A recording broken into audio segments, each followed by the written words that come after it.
Welcome back, everyone, to the Situation X review, solo leveling season 2. Episode 2 is out. I'm here with the expert. Come on now, you're not saying. Yeah, episode 2 just landed, and we're going to give our thoughts. Please, guys, like and subscribe. Comment down below your thoughts on what we're saying on our takes. Are we accurate? Are we not accurate? Let us know. Follow the community. Join us in the Reddit. We're always yapping in the Reddit. But yeah, let's just get into this episode. Let's get into this episode because this episode was deep. So, episode 1. We leave episode 1 with the elves. The elves took out the A rank guy. And, Gene Moore and Idris had dealt with the bears. Yeah. So now this episode starts off, and if I'm not mistaken, it starts off with that same A rank guy. He survived. He essentially finds the others, and he's losing his mind. He's confused how they made it whilst he was. And he just, we were saying that last week about how the dungeons make people crazy, and now certain the dungeons be making people crazy because he started he almost attacked them. Yeah, that's right, bro. If it wasn't for Jin Woo, our brother came through. Yeah, so we see the person. In fact, actually, one of the scenes at the beginning of the episode, I completely forgot that this guy actually summons back the dead. When I saw someone all them bears, I was like, oh wait, he does this again. When he was, is it arise? So he's taken these bears. He's now got. So what? He's got bears and knights now in his. Yeah. Essentially, we see those guys, and on the outside of the gate. Now we mentioned last week how Huang Dongsu, we are thinking, at least I'm thinking, season 2, the big op is going to be Huang Dongsu. Yeah. He's outside. He's starting to lose composure again. He's at least different, Some of these people, they lose composure inside the dungeon. He doesn't have that at all. He's S rank. He doesn't care. He does not, bro. He doesn't care, fam. At all. Brother, you stepped on his shoes. My guy is going for the kill. I loved it. I'm realizing in this show, S ranks are above the law. They don't care. They want. That's right. But so I mean, the fan got to explain this, so basically, Huang Dongsu is threatening people outside. Now, this other guy with red hair, I should say, is also threatening. I should find out this guy's name, but maybe when you start seeing more of the story, we'll find out specifically. This probably been mentioned, I forgot. Starts getting involved, then they start flexing the aura. Big man. Big man. All I'm saying, is that the moment his hair went from red to white, and my guy told him to let him go, and then the eyes, they started glowing this yellowish color, brother. And then when they start flexing, and then you see this purple outlook, I'm like, big man. And even the, I think it's Mr. U or something like that. Even he was like, hey fam, if they keep going, it's peak. It is peak, bruh. Big man, these are, listen, they're ready to go, bro. Fam, it says, bro, these are remind me of these, roadmans here in the UK, bro. If I'm what you saying, bro, you ready to go? Yeah, man, let's go, do it. Because fam, these brothers on smoke. Yeah, it was. They don't care. They were on violence, they literally just stood there saying, we already, even the manager was saying, if these guys fight now, we're finished. They were ready to go down. The way both of them had the aura, it reminds me of Goku vs Jiren in a tournament of power. It was the aura was flexed. They said, okay, we're gonna scrap, And then obviously the A rank guy literally said that he stopped them, you know. It was a nice shame. But he said that the reason he was able to do it was because they held back. So if they didn't hold back, he would have just been smashed from both sides. The brother would have been shish kebab. And this is the same era that Gmo said last season, that he was not as strong as. Yeah. But nevertheless, where they stand right now, hey, they're big man. Love it. Yeah, that was a very nice. That was an interesting scene. And Fang Dong-soo has left. So my thinking was that, you know, he was going to be outside the gate and it was going to be beef immediately. And then I was also thinking, my prediction is he's going to be the main villain of season 2. Surely they're not going to fight this early. It's a fast show, but not this early. So it makes sense that he left, so that this fire that will probably happen is delayed, at least. Yeah. So Hwang Gong-soo's left. Now we're back inside the dungeon here. I'm got to say this. I've been watching Dragon Ball Daima. If you know, please check the Daima review. There's been some good fights there, you know. Come on now. I was watching Dan to Dan, you know, check the Dan to Dan review. It's weird. I don't even want to comment about that show. But if I speak about the fight this episode, what I was seeing, man. Yeah. And look, I'm not witness like watching something like this for the first time. Like, it was so crisp.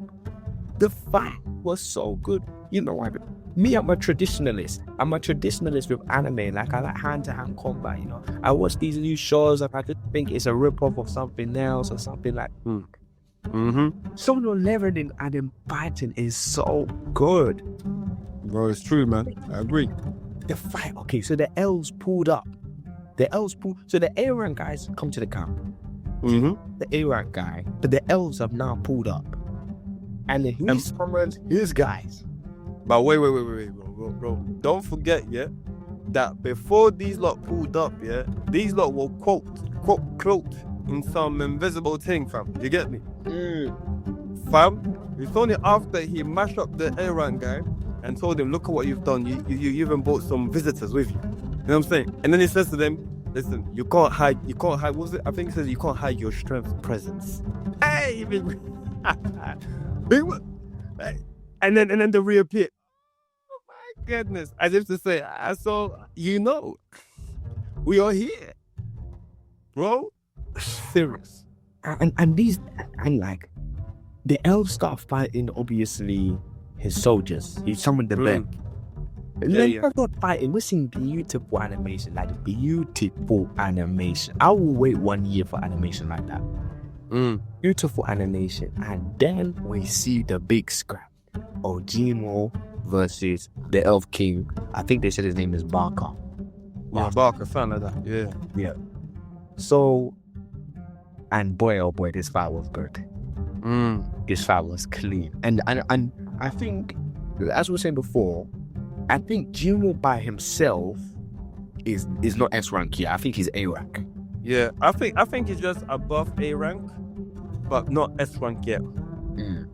Because when he fights by himself, he's losing to these guys. Yeah, he is. He lost to Igris. He basically lost. He got lucky against Igris. Let's say that he got lucky. And he even said, "Nah, I can't beat this guy." Yeah, definitely. And this guy was a dog, man. That other guy, this Barker guy, was a dog. Like, this guy was good. Yeah, he was ready to scrap, bro. Yeah, he came ready to scrap, big man. He came ready to listen. The brother was on smoke. He came to beef, man. You get? Yeah. Because even when they were all standing, you know what I'm saying? And he said to Jinwoo, listen, this brother here, yeah, he wants to test you. Obviously, Jinwoo had to flex a little bit, and chopped off my guy's head off. You get me? You know what I'm saying? Yeah, bro. Bam! What you are saying, fam? Who else? And then Jinwoo tried to attack the Elf King back or whatever his name is, bro. And they thought that my guy was just gonna let him. Bro, the guy parried his move out, bro. What? Hey, don't do them things like that, bro. You get me?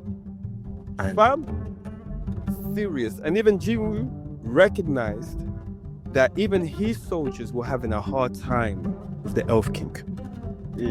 And he even said himself that, listen, this guy's on a different level.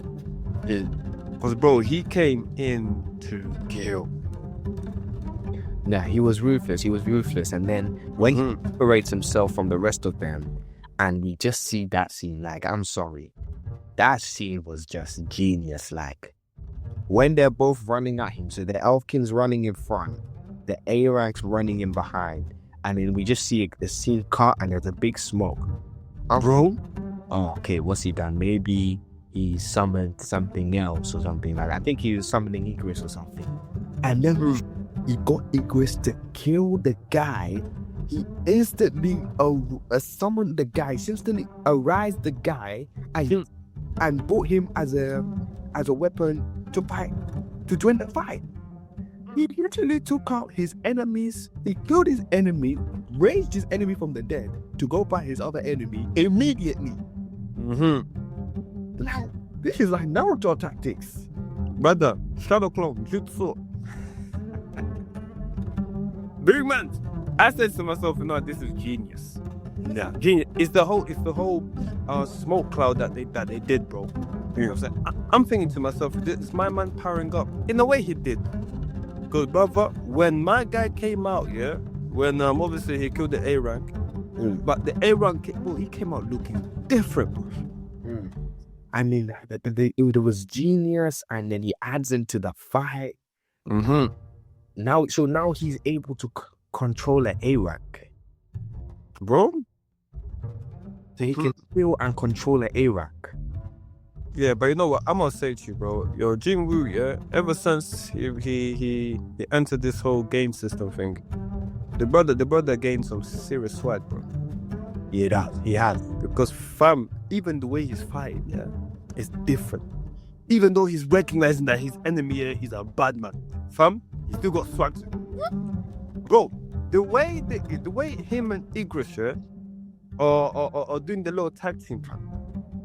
Brother, it's hard. You see when he threw his sword or his little dagger, and the guy was like, "What are you doing, bro, for throwing your dagger away?" And then you see his hand just, Big man, come on, man. Who do you think you are, bro? What? I think what solo leveling does, it understands a desire in anime fans, but does it properly. This is what a majority of animes. The underdog arises from the top. And we love that. Naruto. Naruto's an underdog, he's a loser, he becomes. That's right. There is also something in us that just loves these cold, bad man characters. We deal with them, But majority of the time in anime, they'll make Kakashi that guy or Itachi that guy. They'll make a side character that guy. But solo leveling has understood that, let's make the MC that guy, but we still have to make it like entertaining to an extent. Like, it's made the MC overpowered. Yeah. Do a story. It's not just him beating everyone up. Let's do a story. It's not One Punch Man. I get that. Exactly. So I think solo leveling has understood how to make an overpowered character like done right. Yeah, man. He still has his limitations, but big man, he knows his stuff. Brother. Oh my days. Big man, that scene when the guy obviously the marshal Barak or whatever his name is. You know what I'm saying? And then he lets him know that, listen, this has already been concluded. Do you know what I'm saying? Victory is already mine. And then Barak is there, what do you mean? What? Bro? And then the guy reappears right next to him, bro. Knifed him. I'm like, who do you think you are, cuz? And then obviously the Megazord comes out with his hammer in it to mash him up. And as he's about to mash him up, bro, Jinwoo just walks away and disappears again. Yeah, right. It was a very serious fight. And then eventually, he wins. He wins the fight. And then leaves, essentially. And that's the end of the episode. But I think that there's a couple things we'll talk about before it ends. The first one, I guess we'll talk about briefly. There was an interaction between Barker and Jinwo before the fight started about how Jinwo is able to understand them. The fact that there's a voice telling them to kill the humans, but not Jinwo, so he's not a human. So what is this essentially saying? Is it saying that the system has turned Jinwo into a beast and that's where the story is going? Because the theme of season 1 was he's losing his humanity. That was consistent. Each episode, every episode, he was like, "Oh, I've killed another one." You know, could be because it actually makes sense. Because the fact that the beast, or even the Elf King told him that, look, you know, this voice is telling me to kill human, but for some reason, I don't hear anything whenever I face you. Do you know what I'm saying? So that means that we're on the same boat. And then even tells Jinwoo, listen, you don't even know what you are. You know what I'm saying? And then my brother's out there, he's confused. Even though it doesn't show it as much, you know what I'm saying? But he's still like, you're taking back, like, what is this guy talking about? Do you know what I'm saying? So I think you're right in the sense that the game, right, is shaping him into something that he wasn't before, or into something new. Do you know what I'm saying? He's looking at himself. Why? Because he took down, you know, my brother, a fellow human being, and he didn't feel any way about it at the time. You know what I'm saying? But obviously, clearly we know because he then went on, he went on this bad mood. That was episode 2. It was a very, very good episode. As the expert said, literally, this show is moving so fast and I like it. You know, if you're going to give us a 13 episode season, you know, make it fast. If you're only going to give us 13, 12, we make it fast. And fast it was. I enjoyed it. But yeah, please like, subscribe, comment. Episode 3 will be coming out next week. You know, join the Reddit if you want to engage in the community. The expert, any final words? So you can.